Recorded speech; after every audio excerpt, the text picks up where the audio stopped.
crowd. Thanks for coming. I don't want to stand right on top of you, but I don't want to sit either. Just a quick update. A couple things we've been working on, and then obviously we'll go up to questions and concerns, so on and so forth. But two things. One of the things that is now public, because we dropped it on the last day of the year. Yesterday I introduced a bill to restore funding, supplemental, to restore funding to Pure Michigan. And we'll see, hopefully that gets taken up in the first of the year, gets passed through the Senate and then signed by the governor. We'll see.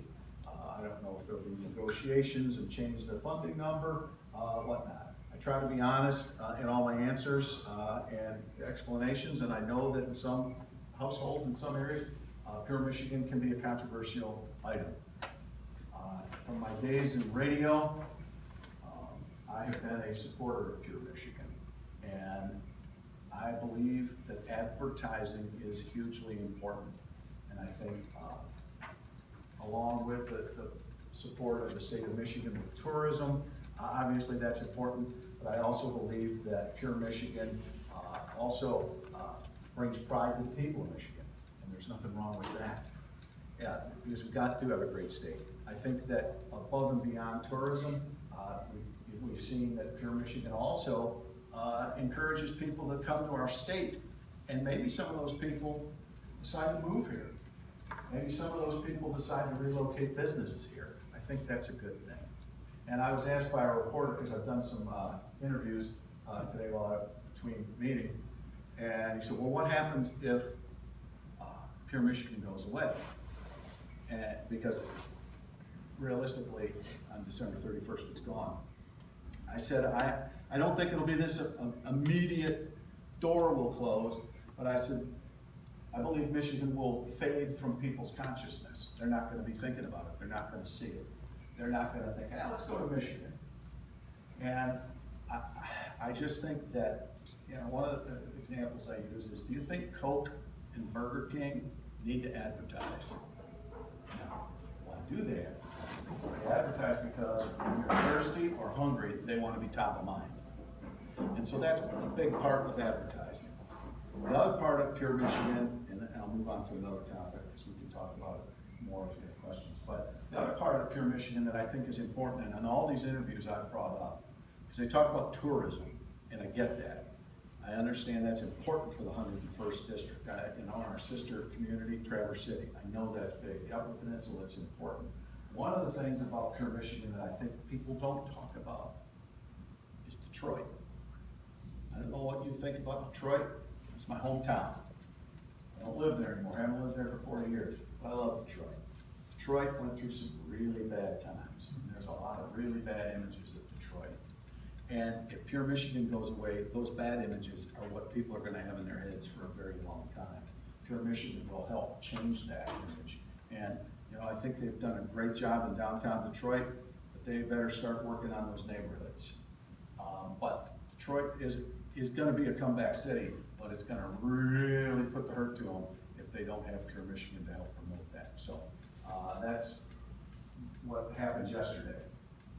The other thing that we're working on that I think is important to the district that we'll introduce right after the first of the year is we all know we have high water levels. And I've been learning a little bit more about groundwater and whatnot. An important thing to understand with the groundwater, or the lake levels and whatnot, is Lake Michigan, because we live here, gets a lot of publicity, and I understand that.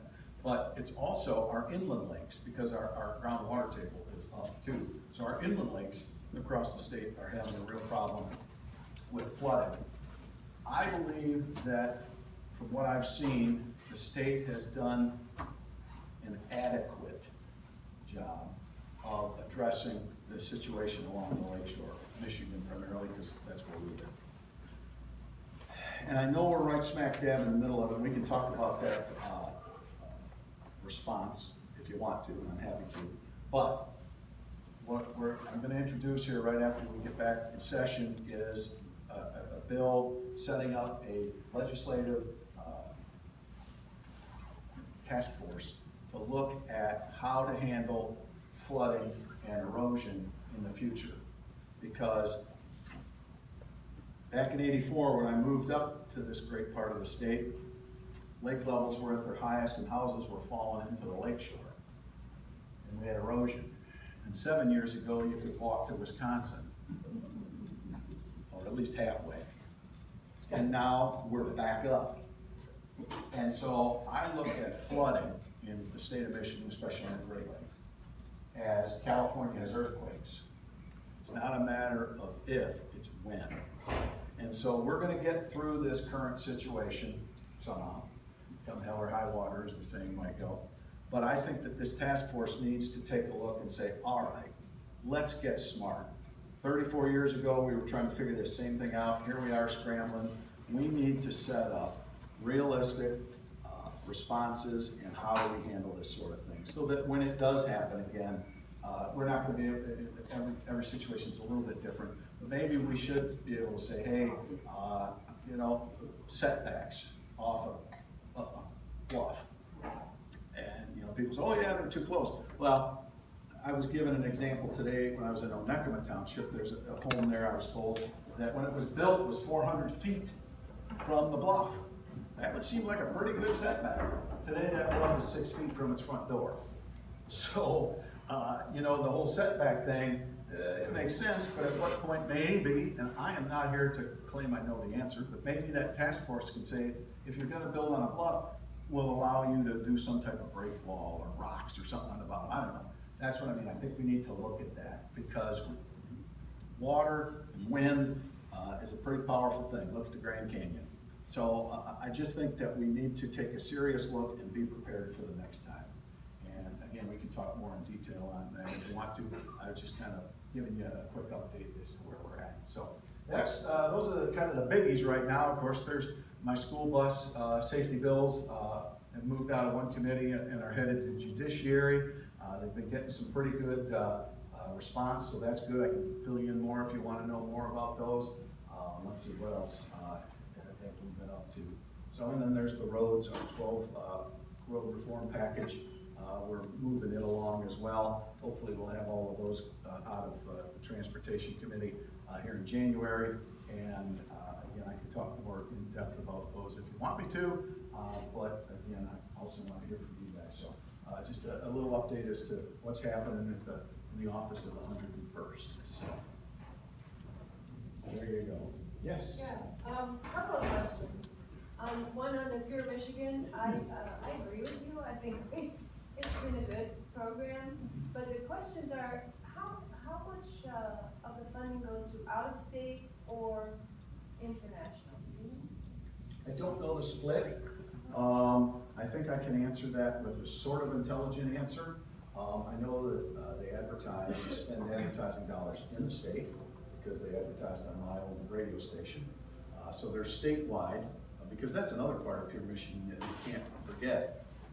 You get that guy from Grand Rapids to say, boy, Alpena sure looks nice this time of year. Or the guy from Traverse City who says, boy, I haven't been to the UP in forever. So that's part of Pure Michigan you can't forget. Then there is the national advertising. And then another part of Pure Michigan that I don't think people realize that I think is important, like when the governor went over to I don't know if they went with her in this situation, but I know in Pat with Governor Snyder they did.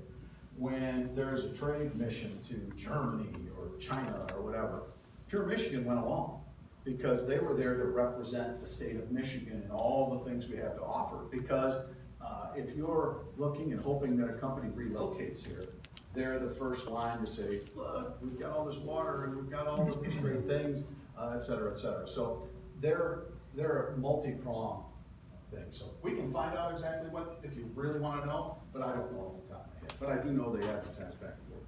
Did you have another question? I have another question on the water levels. Sure. And the groundwater. Not to forget, we do not have septic ordinance. Well. And while you're doing this task force, because, you know, the water table has something to do with what gets into our drinking water. You're not wrong. But separate from the task force, I did and started knocking on some doors to talk about what do we do with a statewide septic code. So I don't know what my part in that's gonna be, but I know it's important. And I do think we need to have something, but this is if I've learned one thing, I've learned several, but if I've learned one thing about, public position is, we'll use the septic system. There's 83 counties, and I forget how many townships, 400 and some. Every one of them has an opinion on how it should be. That's been one of the problems, I'm told, with getting any type of statewide septic system in place prior to this. Because county whatever, township whatever is doing it this way, and they like it. And township over here on the Huron side, they do it this way and they like it. And so somewhere you gotta find, is it an all-encompassing hammer type septic system? Or is it more of a nuanced type of thing? Then, who's in charge? Is it the township or the county, or is it the health department? Those are all things that have to be worked out. So, you can kind of roll your eyes, but here's the problem. You gotta get, is it something that somebody will pass? I mean, everybody will say, oh, okay, we're good with that. But then the environmental groups say, heck no, that's not good enough. Well, it's better than what we got. All I'm saying is, it's complicated. So, I don't know where it's gonna go. I know that the last one from last session, made it to sort of the finish line, and then everything fell apart because they tried to add more to it at the end. So we'll see how it goes. I'm gonna try my hardest to get something done. Actually, when I said to Cam, by the way, here's my front desk constituent guy, yeah. But John from my office is my legislative aide. And I said to him, all right, we're working on the roads, we're doing this, and I said, we gotta find out more about the septic code. And he said, boss, we don't ever do anything simple in this office, do we? And I said, no, we came here to work. And so, we're going at it. We go after the big stuff, because I wanna try and get something done. So, I'm working on it. I don't know where we're headed, but I'm working on it. I'm trying to learn a little bit more about it. I saw your hand first. Well, I've heard this discussion many times about people are concerned about septic systems. And I just wonder how many of these people have volunteered to have their own septic system checked. I don't know. Well, all right, there you go, hands up. The part of the situation is, and again, I'm being very wide here because there are so many different situations.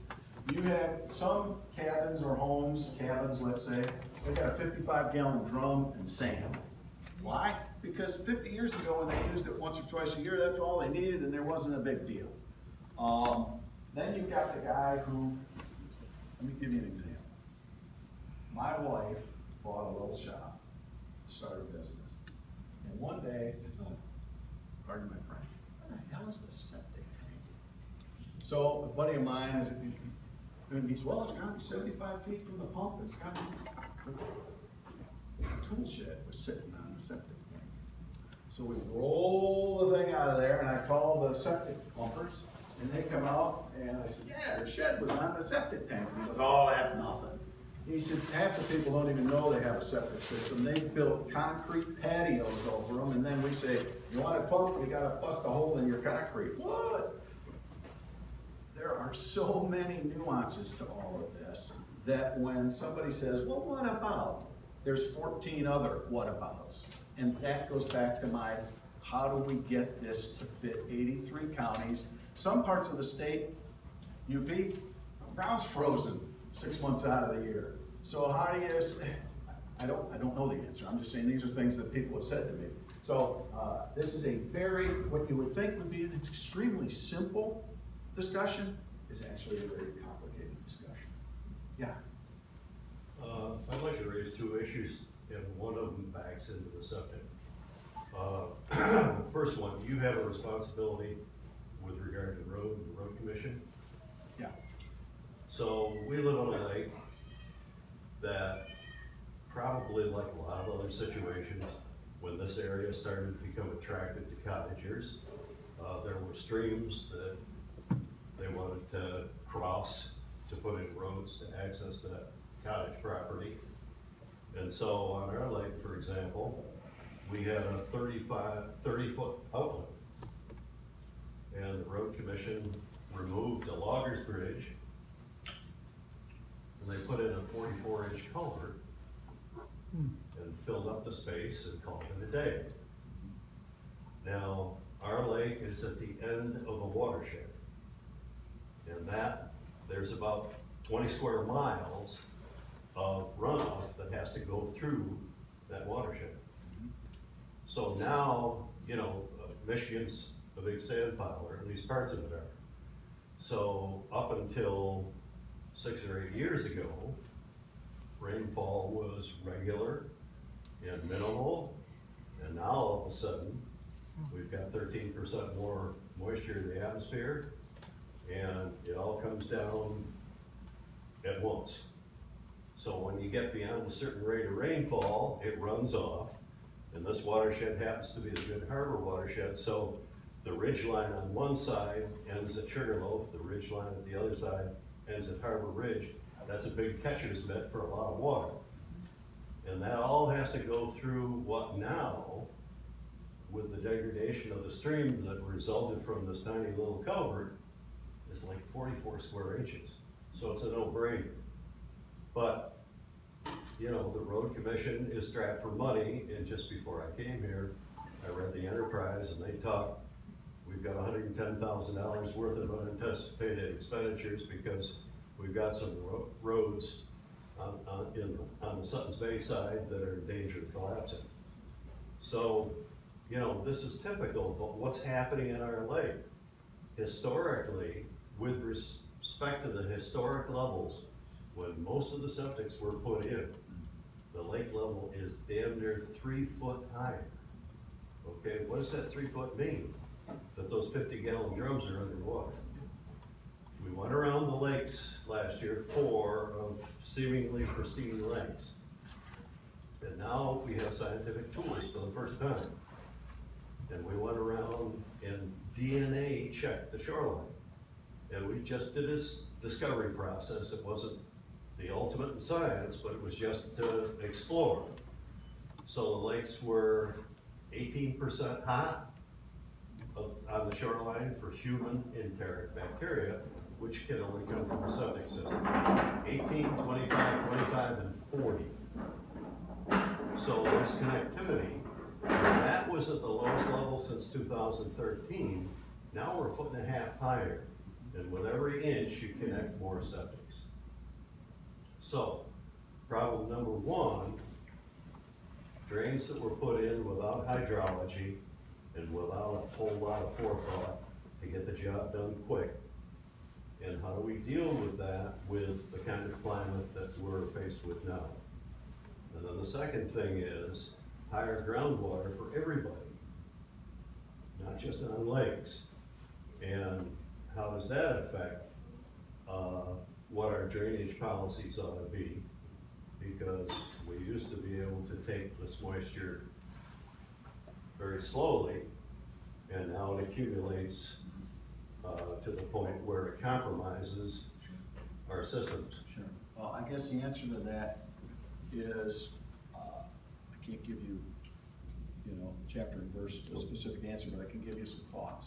Yeah. First of all, I don't know if the conditions, and this is again when we talk about a statewide system, or the task force, do you put in some parameters? If this happens, that happens, that sort of thing, because our water levels could go down again.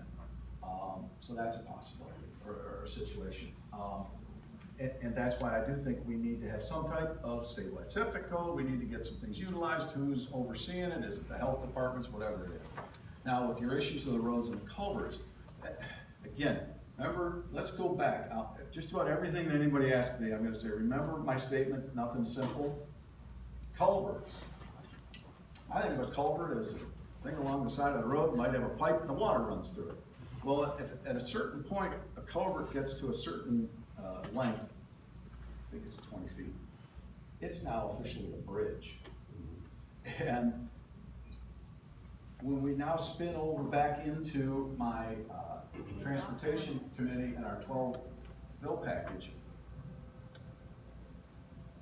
again, I could give you more detail and thought process, but I'll try and boil it down so we only have an hour. I believe, have come to believe, that our road problem, yes, we have a state issue. We'll always have a state issue. We're state. We've got trunk lines, the M roads, the I roads. We have an issue. But as a whole, our road problem in the state of Michigan is mainly a local problem, because most of our roads are local. And some of the issues, like you just mentioned, a culvert. Well, our bill package is modifying some rules. For example, a county road commission can only, right now, do a job that is $100,000 or less. If it goes over $100,000, they have to bid that out. There's reasons for it, I can explain it to you if you want, but that's the way it is. Culverts can cost $250,000. So it becomes very hard for a county to build or repair a new culvert because they don't have the money, and it becomes a process. One of our bills, and those are called force account limits. I can guarantee you 12 months ago, I did not know what a force account limit was. I can tell you now, I do. Force account limit said $100,000, anything over you gotta bid out. This bill says, and there was a lot of compromise and a lot of work with all the folks involved, county roads and the MITA, the infrastructure builders and things. We've bumped that up to $300,000, and if it gets passed. Now, they can fix a culvert. But this is the crazy part of, well, why did the county just slap something down there? I'm exaggerating to make a point. Well, they didn't. They did what they could, because they only had $100,000. There are other things I can explain to you where our package, what I believe is, when you hear on the state level, everybody talking about the roads, the roads, the roads. Know that this guy is saying, no, wait a minute. We gotta look at this differently. They're not wrong, they're just not right. And we have to look at our road situation, get our locals more funding, more flexibility with the rules of the road, so to speak. So I think that it doesn't address your problem completely, but I hope that kind of explains to you why the County Road Commission did what they did. And maybe now, once this gets passed, fingers crossed, everybody's still got to pass it and sign it, they're going to be able to come back to you and say, you know, we can actually put in the right size culvert now. So I hope, you know. So stay with them. Don't, you know, everybody's doing it. Yeah, I get it. Everybody can comment about this civil servant that was a jerk on this or that, but hang in there with them, because I think our county roads commissions are doing a great job. Quick follow-up, and then I got others. One quick thing. As far as a uniform code for a septic system, Michigan has all kinds of soils. You go down to Bay City or Saginaw, in that area, it's solid clay. If you go up the Upper Peninsula, as you mentioned, it's rock and impervious surface a lot of the time because of ice and snow and God knows what. And we have the most pervious soils in Michigan. So at some point in time, or at some point, there might be a uniform code up to a minimum standard, and then local jurisdiction is really important. Yeah. You know, again, it's a complicated issue.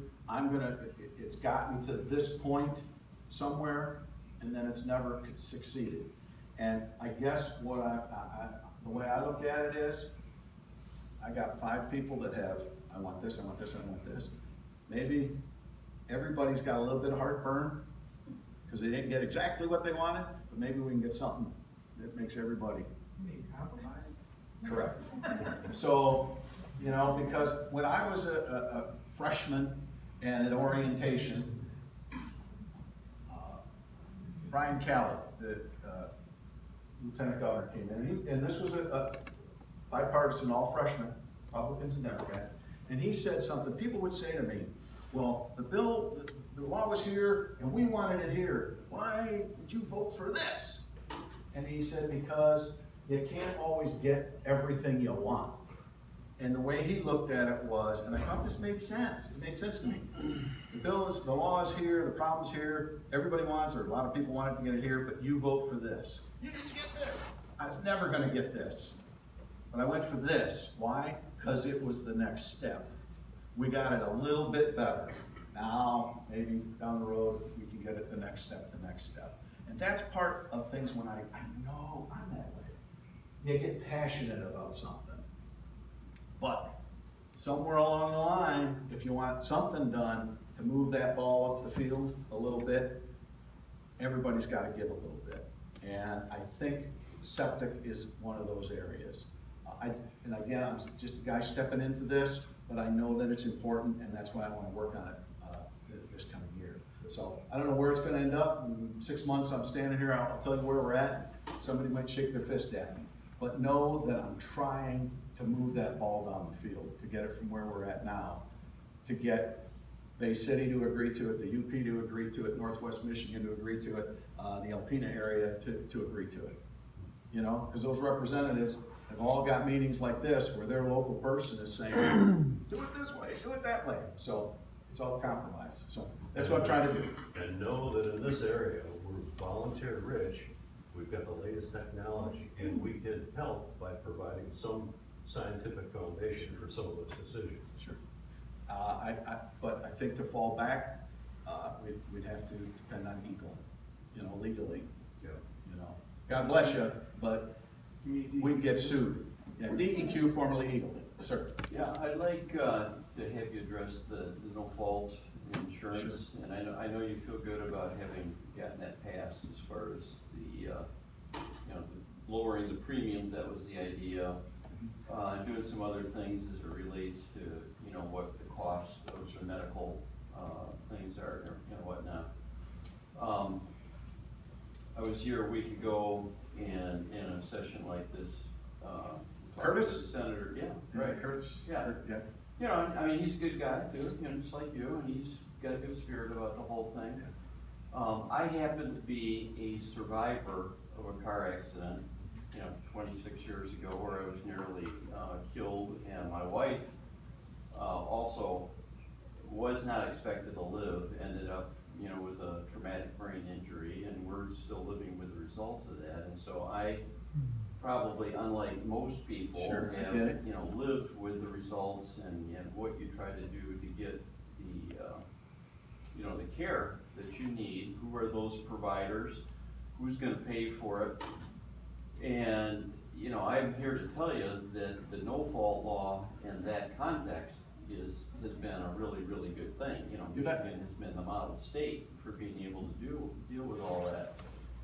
So I have, over these past several weeks or months, I mean, since this was passed back in June or when the governor signed it, have been made aware of, you know, the other side of the story in terms of, you know, what the comparisons are, what's going to be lost. You know, you're from the radio background, so you probably know who Steve Gruber is, and Trucker Randy, and some of these people that they're on this stuff like smell on a skunk. Yeah. In terms of, you know, from a conservative point of view, what's going to happen with lost revenue, lost jobs, putting people out of business. So You wanna hear what I think? I want to hear what's the other side of the story that makes some sense about this, because all I'm hearing is really negative things. Yeah, well, let me answer that a couple of ways. I just spent a couple of days in Washington. I had an opportunity to get tickets, which anybody can do, plan for next year. The White House Christmas tour, it's well worth doing. You wanna talk about hearing negativity? Unfortunately, this world is full of negativity. And that's why I am trying never to be negative.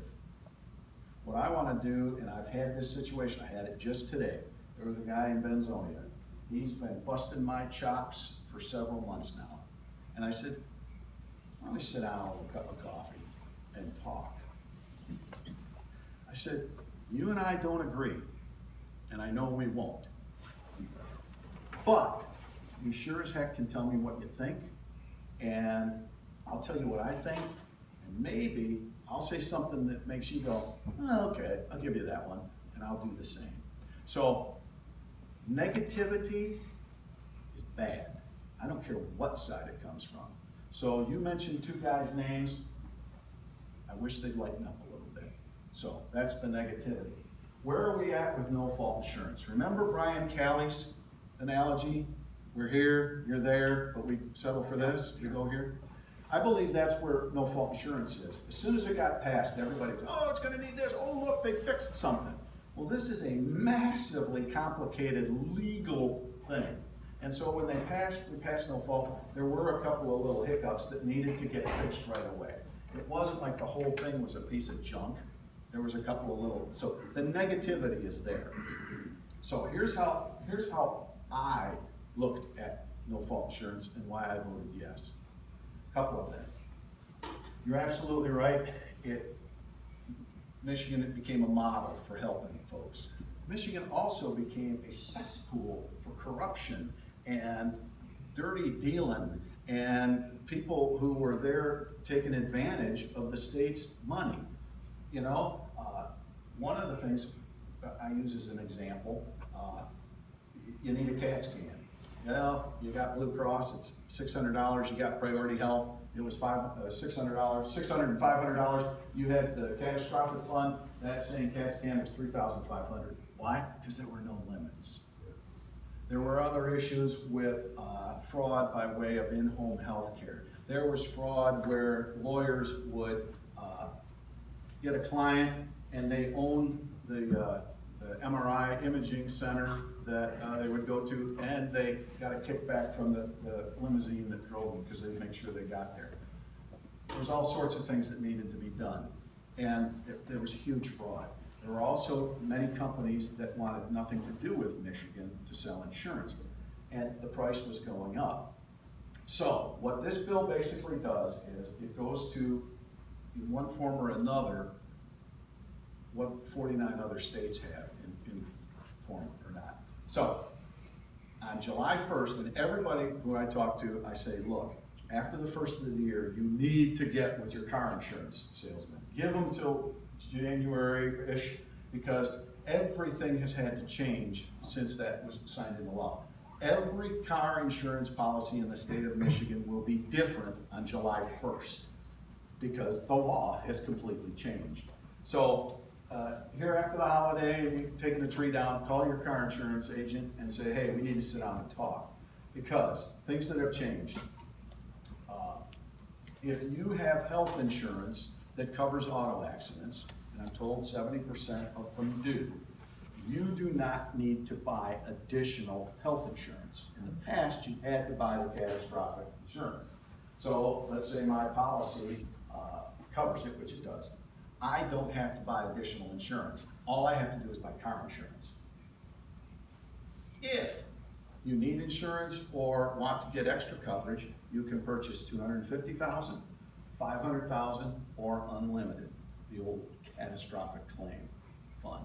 You can still purchase those if you want it. And I've talked to a lot of people who said, yeah, I'm going to do that. Now, the price of it will go up, obviously. Now, what some of the differences are, if, let's say, I'm just picking a number out of my head, I get in that car accident and my insurance covers my health care to $500,000. Picking a number, I don't know. Michigan's law would now say I can sue your insurance company for the additional coverage that's in there. So that is different than the old way. So those are positives. And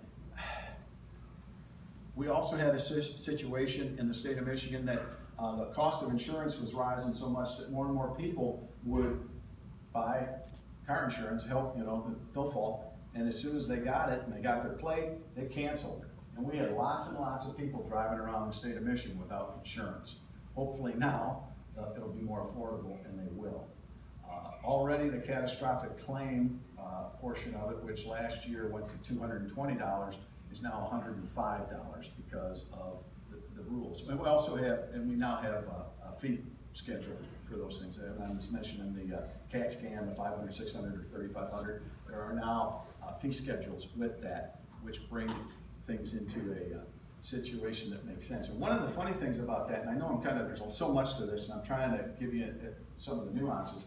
One of the reasons the hospital said they needed to have the catastrophic claim and be able to charge $3,500 for that infamous CAT scan was because they needed that money that they got from that to pay for their indigent care at the emergency rooms.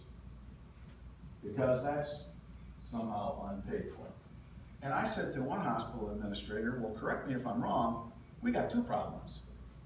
Why are we fixing one problem with what potentially is another problem? We got two problems. Let's figure out how to bring the cost of car insurance down. Let's figure out how to cover your costs for taking care of the indigent. So we'll see how all of that goes. So the other thing, the reason I voted yes is because I know some people who I love that are involved in care of those with traumatic brain injuries. I know they're good people. But I had to look at the 7 million drivers in the state of Michigan versus the relatively smaller number of people who were in that catastrophic situation. I was looking at the cost of car insurance in Detroit, which was unbelievable. When I was knocking doors a year and a half ago, two issues, depending on which door I knocked at, was number one or number two. Could have gone this: roads and car insurance. So I had to do something that would help those people who were saying, I can't afford this anymore, I'm going broke. The other thing that's happened, and I've heard from Jason Wentworth, who was a representative who chaired the committee for the reduction of car insurance, he's heard from companies who are saying, all right, we're gonna come back to Michigan now because it's profitable, they can make money, and it's easier, if you will. So I think what's gonna happen is, all of these things are good. Is it perfect? Nothing's perfect. But I think we'll see car insurance come down because more companies will be in the state selling it, and you'll have more options and people will save money. And, you know, will someone be hurt or, yes. Oh, where are we at? Can you tell me this, because Kurt Vanderline didn't seem to have the answer. Okay. What's gonna happen to the catastrophic fund at the 24 billion bucks? What I'm told, I'm not sitting there with pencil and paper, what I'm told is the people that are in the catastrophic claim fund right now have nothing to worry about. It will be protected. Because when we, and I don't understand how this works, I'm just telling you what I heard from the people who manage the catastrophic fund. There was a $200 million deficit. Well, with this change, because of payment or something, I don't know. It's been wiped out because of the fact that all of this is gonna balance out and be better. So I've been told, and I believe it's true, the catastrophic claim fund, as we know, is solvent and it's safe, and those people that are on it, your wife, if she's still taken care, will be covered. Well, yeah, and I'm not so much concerned about us as I am somebody that's 30 years younger than me that has this happen, and then what are they gonna do? Because my understanding is they're not gonna be able to get the kind of services that we are getting. And the other thing is that the people that are providing these services are gonna have their fees dropped to such an extent that they're gonna go out of business, they're gonna leave Michigan, they're not gonna be able to be here. Yeah, they're gonna have to change their business plan a little bit. I think you're right, because they've been able to charge whatever they wanted. I think there's a lot of good, honest people that have been in the situation. I just told you, I know people that I love dearly that do this. Senator Vanderwall, I think, even has a family member. Yeah. But there's a lot of bad actors too, and we had to do something. Now, I asked this question of a guy, and I'm not doing this to be flippant, but somebody asked me this question, and I didn't have the answer. He said to me, okay, I understand, but if you're in a car accident and have a traumatic brain injury, you're covered. I fall out of a tree and land on my head. I'm not. What makes the car accident special over falling out of the tree? I don't have an answer, other than that's the way the law was. So, is it perfect? The system we had wasn't perfect because there were a lot of people getting nailed, 7 million drivers in the state versus, a handful, 10,000, whatever it was, on the catastrophic claim. We'll see. That's a lot of money. It is. The other thing, though, is, again, we'll see. Under no fault, the only thing you could do with no fault was get rid of it. There was really no way to nuance and fix it. At least now this bill and the system we're moving to, like all the other states, if there is something we need to tweak or adjust the knob, we can. So I think that'll be a positive down the road. Yeah.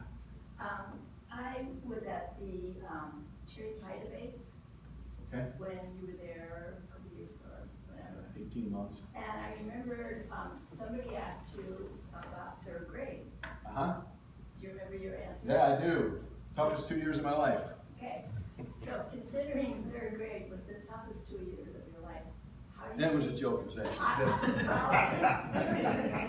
I just wanna know how you feel about the third grade reading, law. All right. I think education as a whole, and I'm gonna be polite because I don't know everybody in this room, education as a whole is screwed up. And I wanna know, why can't a kid in third grade read? And no answer is easy, but you asked the question, so you're gonna get my answer.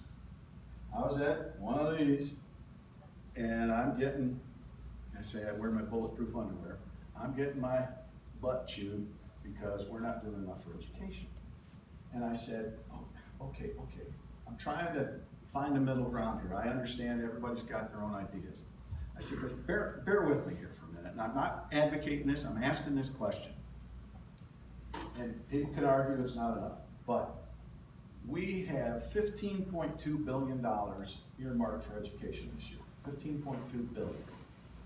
I don't care who you are, that's a lot of money. Now, we can argue some points, but hear me out. $15.2 billion. Michigan is 10th in the country in how much it spends overall for education. There are 40 states below us that spend less overall. You can get per pupil, but I'm talking overall. But we're 46th, I think it is, in the nation in our educational output. So that means there's 40 states above us, most of them who spend less than us. So $15.2 billion, in my opinion, is still a lot of money. So we always argue dollars. What if we looked at the situation and said, maybe the system is screwed up. The amount of money we're spending is actually probably pretty good, but how we allocate it, where it goes, what do we do, what we're asking our teachers to do and what we're asking our school systems to do, there's no accountability. I think the system is screwed up. So as I am learning and I am looking at this third grade reading problem, I'm going to say, another part of this when I was chatting with this gentleman, I said, all right, again, bear with me. Water takes the path of least resistance. We all know that. Look at the Grand Canyon. I also believe there's a saying that says, people can take the path of least resistance. I can too, especially on a Saturday morning if I've got nothing to do. Could it be that our system is training people to take the path of least resistance? And this gentleman said, yeah, you might be right on that. So we need to do something, but maybe we need to hold those parents a little more accountable. Because I think people maybe have said, you know what, school will do it. And we need to say as a society, say, no, mom and dad, you need to do it. And again, I don't have an answer here for you right now, but I want to know, why can't a kid in third grade? When I was in third grade, there was all scale of people who could read better than others. So I get that, but why can't a kid in third grade read? I'm going to tell you, I think the system is really screwed up, and that's where we need to go. Well, I do too. I'm a retired kindergarten teacher. And when I retired in 2015, kindergartners had to be able to write 3 pieces of writing to be considered proficient. They had to write a personal narrative. It had to begin with a capital letter and end with the correct punctuation. It had to have spaces between words and kind of picture and that word.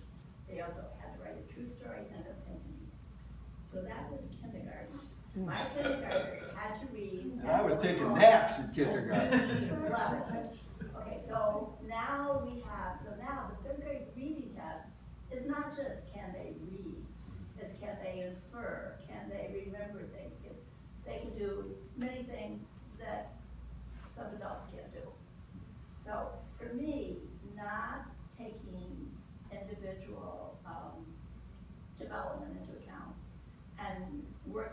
each child at their level and bringing them to the next level is where we should be in education.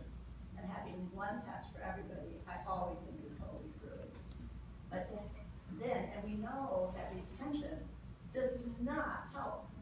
All the research on retention is, so why would we make children feel like failures when they're 8 years old, when there's so many other things that went into their ability to pass a certain test? I won't argue with you here, but I would ask this, another question. Why has society given parents a pass? And I think Well, they have. that's something schools get. Well, I think schools are part of it. I think we gotta help them. We gotta do this. I think we need to change your focus a little bit and say, no, it's your kid, make sure they can read. I know there's some different situations of kids, but, another thing I look at, and I've talked to a lot of teachers, and again, I'm speaking in very broad terms here as education as a whole. Why aren't our kids this, why aren't our kids that? Well, you talk about tests, I get it, but standardized testing, I've talked to superintendents and teachers, and most of them don't want to go on the record because they know they'll get in trouble if they do. Depending on your age or your grade level, a student can spend between 10 and 15% of their year taking standardized tests.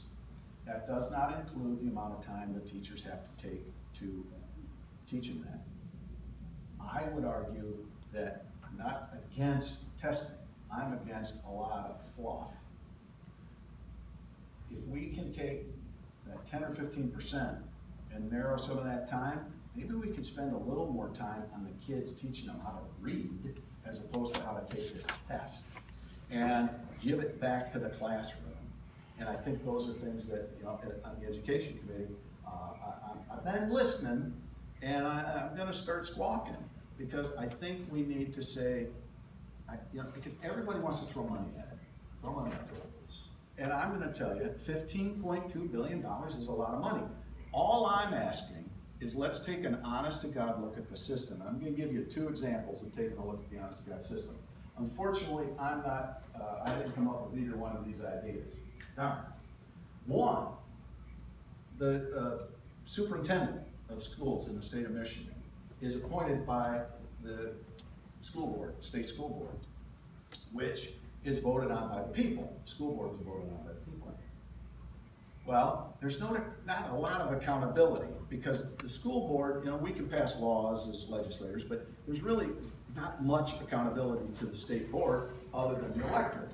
Well, if you check out the historical residency of most Michigan school board members, it's the southern third of the state. So there are 2 bills, one of them I guess I'm on both of them now.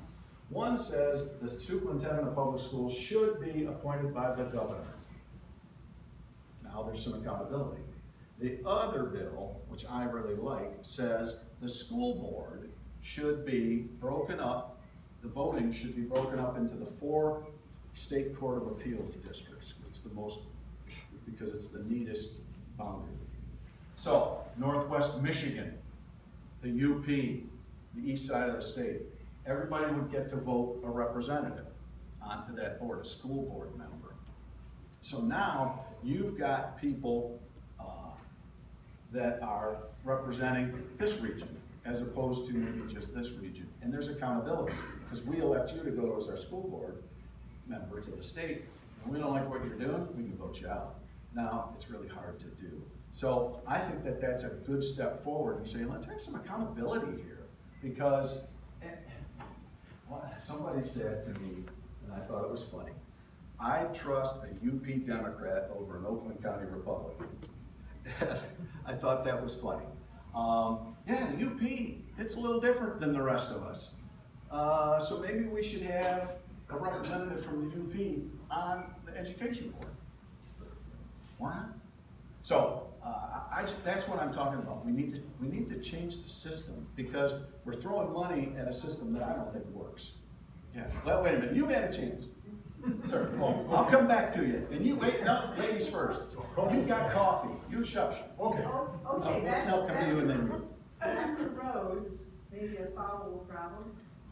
We have a streetscape project in Suttons Bay on 22 State Highway that's going to go in the spring, I think.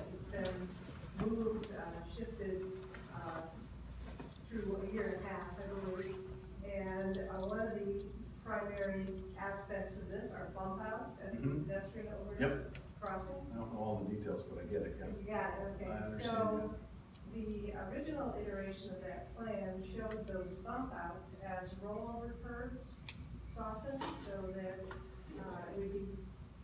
it would be easier to snowplow. And, I think the state told us that that was only allowed in UP, not in this area, because we don't have enough snow and it really wasn't necessary. So they are now designed to be a 6-inch high hard curb going out at each of those bump outs. So we have an example of that installed in like Leelanau, and there's been problems with turning radius for large trucks, school buses, that kind of thing, and it's also harder to clean snow off. Yeah. You have to curb up and around it. So it would seem like some review before we actually do this construction would be valuable, to go back to that softened rollover curbing.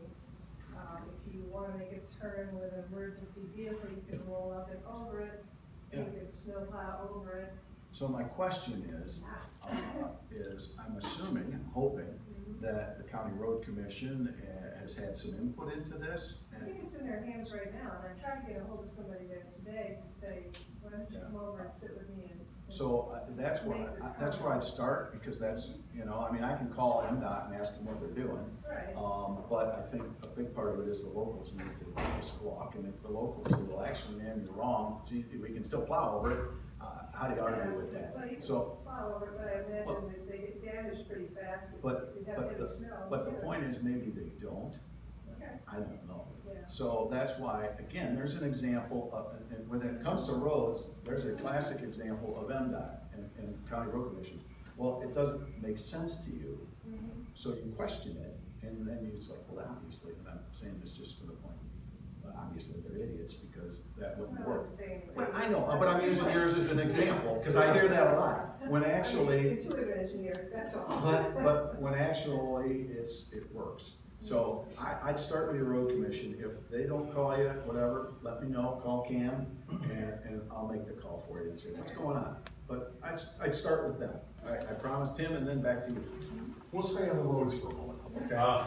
Okay, and I appreciate the fact you got a road pylon outside of your office with Christmas decorations on it. Keeps it uppermost in your mind. You just got done saying, roads are local problems, okay? 75-25 as opposed to 100%. Exactly, and you're talking about the bill package that you'd like to see moved through. Yes. Am I correct that that's, House Bill 4963, 4964, and 4972? I don't know. You're able to chime in. Those are really good bills. Which three are they? I'll give it to you quick. Ballot initiative for a local increased gas tax. Yep. Uh, Registration fee, and what's the other? Ballot initiative for the vehicle registration fee, and another ballot initiative for the regional transit authorities to hike registration fees. All right, a couple of quick questions here. Yeah, that's 5229. Okay, well, you expect them all to pass, or is there one you favor over the other? All right, so I get all this right. I'll start with the two that I'm most familiar with, the local gas and local registration fee.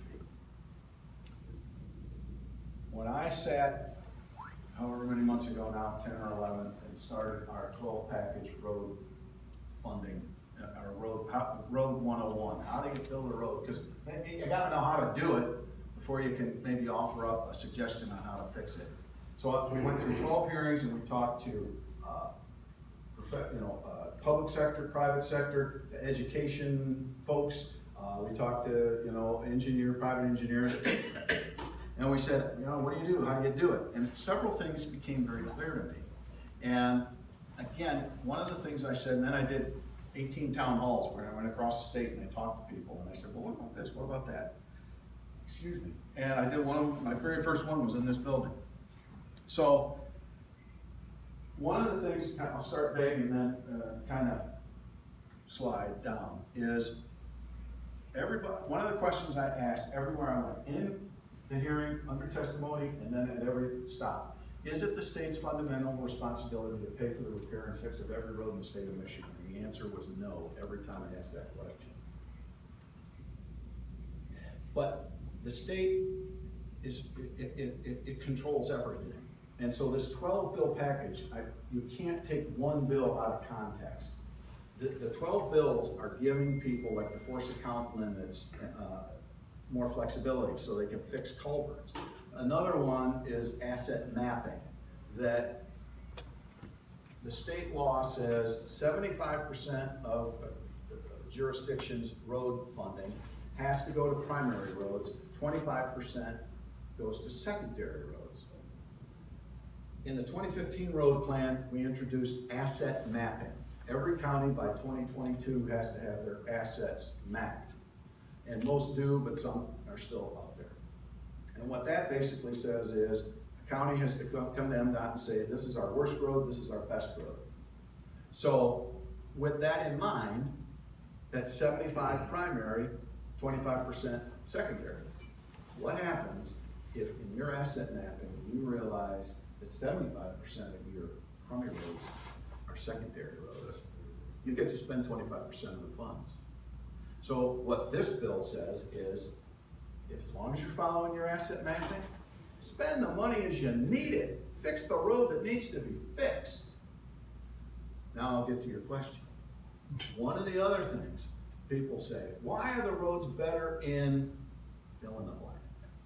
Well, I could argue they're not, but I won't go there right now. There's two reasons that I have come to see as to why roads are better in fill in the blank than they are in Michigan.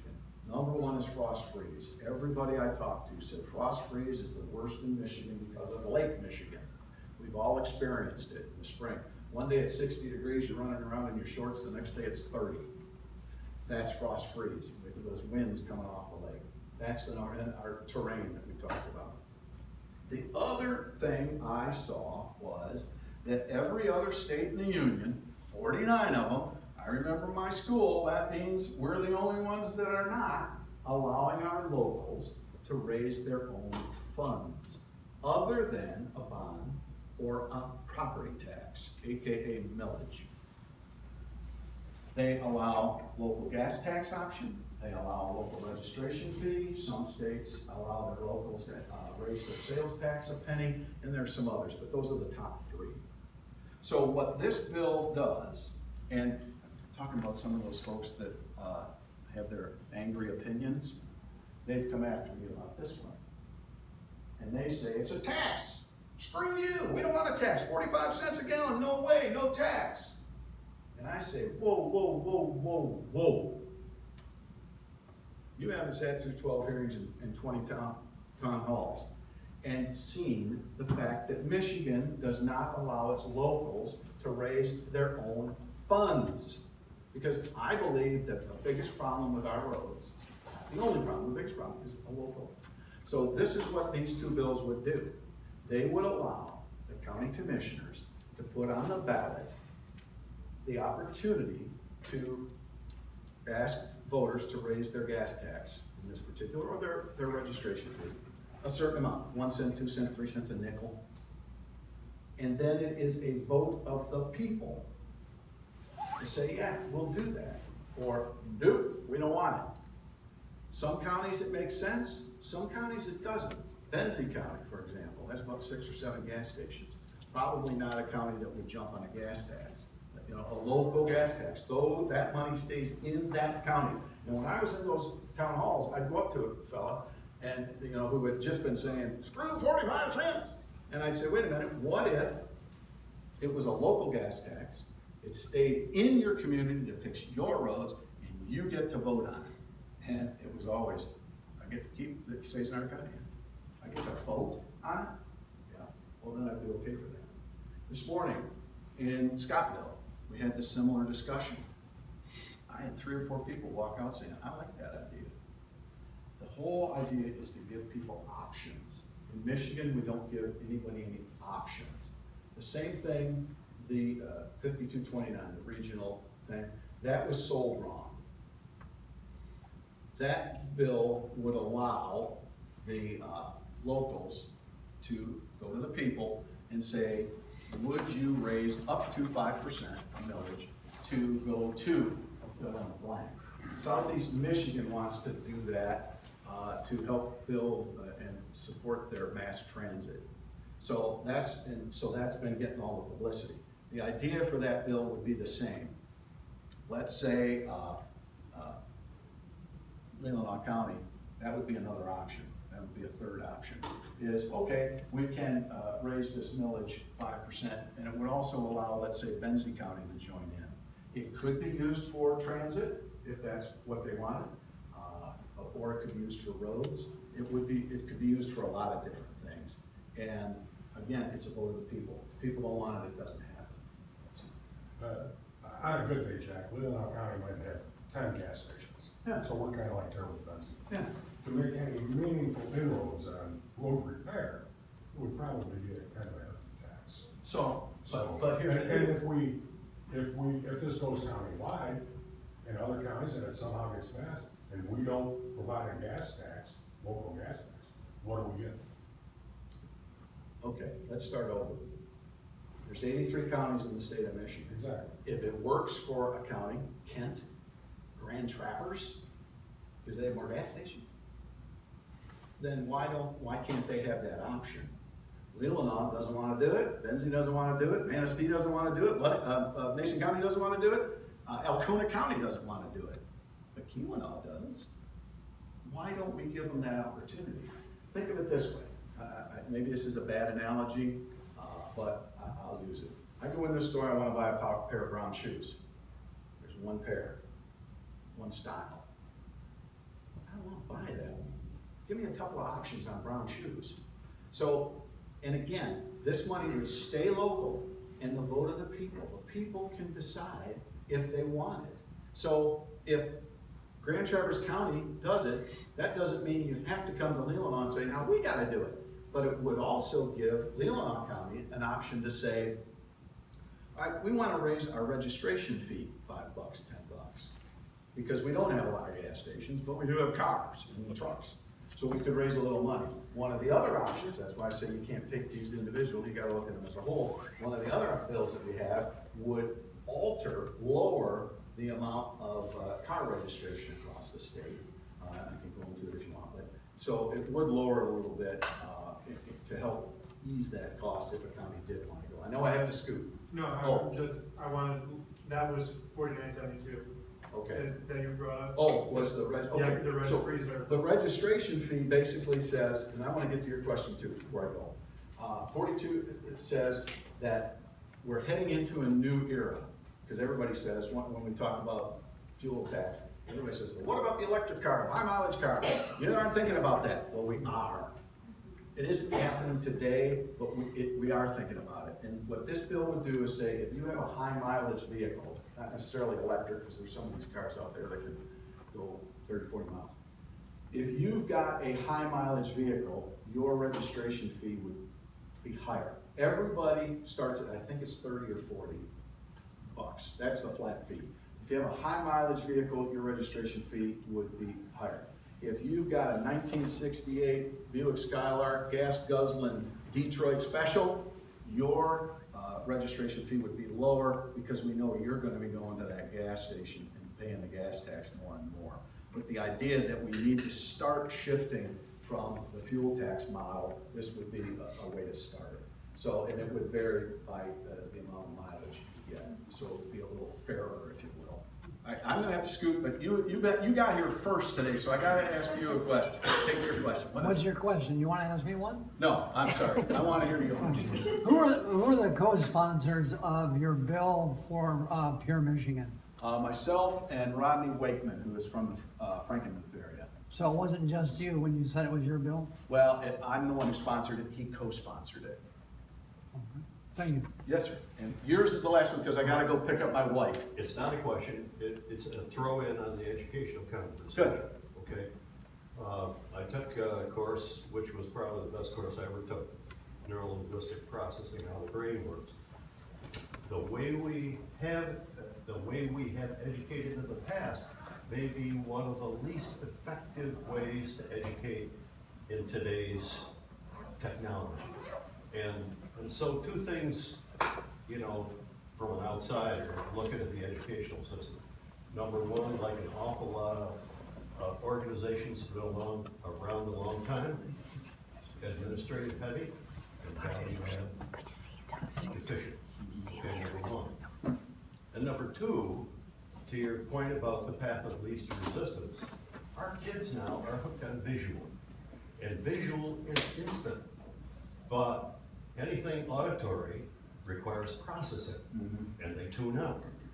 So what changes have been made in the educational system to comprehend that and modify the way children are taught so that they still get the reading skills, but they're led to it in a more appropriate way to what they're hooked on? And that's why I say, in a very simple way, our system is what needs to be changed. Well, And I don't disagree with you, but I'm not gonna agree with you because I don't know. Yeah. But we need to think of something. And we all wonder, you know, aside from lawmaking, when you put something into place, where's the surveillance to check to see how it's working from a value standpoint? And did you hear one of the things I said? One of the problems with our system is we don't have accountability. Yeah. That's why I think a superintendent appointed by the governor now has accountability to the governor, and in this case, it's a Democrat. Because I'm not just saying Republican. And I think that our school board of education is a group of people that, it's like voting for Wayne State trustees. Who the heck knows? Yeah. And But- what are their qualifications? Correct. But if we split it up into regions and now say, you're gonna, I know you, I've talked to you, you're not a nut. I'm gonna vote for you. Now I know, and if I don't like what you're doing, just like you can come here and talk to me, you know who that person is on that state board of education. And if we do that regionally, I think we do get some thought processes that are different. Maybe the Upper Peninsula, they're more into the trades and et cetera, et cetera. I don't know, I'm making it up. But, or Northwest Michigan is saying, hey, we need to do it this way, as opposed to the vast majority of them from the southern third of the state that don't have the values or thought process or whatever of the rest of the state. I want more accountability. And I think when accountability is a good thing, and it will, the education system doesn't have that today. I'd like to see that happen, and then I think we need to really look at the system itself. I'm not saying we can't put more money into it, I'm not there. But what I am saying is $15.2 billion is a lot of money. And we can throw more money at it, People spend this totally out of bounds. but maybe our system, if we fixed what we're doing, we could spend that money smarter and in Yes. different ways. That's my point. So, Kids aren't worth more than. I agree with you 100%. And I've been fighting for the school to balance that out. You know, the governor, not to, but she was at a 1.5 raise. Our budget's at, let's raise, you know, 2 times. So, we agree. So, gonna work. Yeah. Segue, Pure Michigan, tourism. We live in Leelanau County, which is a beautiful county, and we'd like to try to keep it that way. However, gravel mining is a big issue right now. I'd like to see that addressed, as far as how it's gonna affect tourism and the quality of life in Honolulu. As you and I chatted before, this is an issue that people, there's a bill in the Senate that people say, what's your stance on it? And I say, I don't have a stance right now, I'm in the middle. The reason I say that is because that bill has not moved.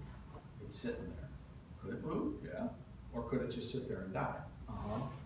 And if it does move, the bill that as it's written right now, will it be the same as when it comes out of the Senate? Probably not, but it could be.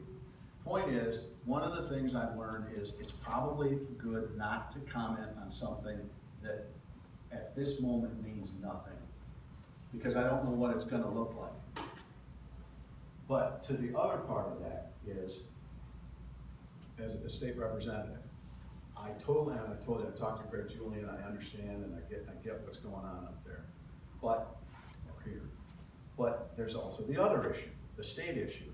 And there are people who are saying that statewide, we're about to head into a gravel shortage. Gravel is used for asphalt and cement, and also the cement pipes and things that are used in water and sewer. And with an uptick in road repairs coming, we're gonna have a shortage of of aggregates. It's not that we don't have aggregates, it's that the open mines will get eaten up quickly. And the road issue, the governor talked about 10 years. All the people I've talked to were saying, look, it's gonna take more like 15 or 20 to get the roads completely perfect. So I see both sides of the issue, and I wanna try and work to something that compromise, something that works, if it comes. But right now, it's not moving, so I'm just watching and learning and talking. So, trust me, I understand completely what people are saying, about it locally, and I know Casson Township has had its issues, and in court, they've won battles. That means something to me, but, you know, somewhere else in the state, it's an issue. And, like a lot of things, what I'm hearing, I'm not saying I advocate it, I'm just, what I'm hearing, there's parts of the state where, somebody wants to put in a gravel pit, and immediately it's no, the residents don't want it.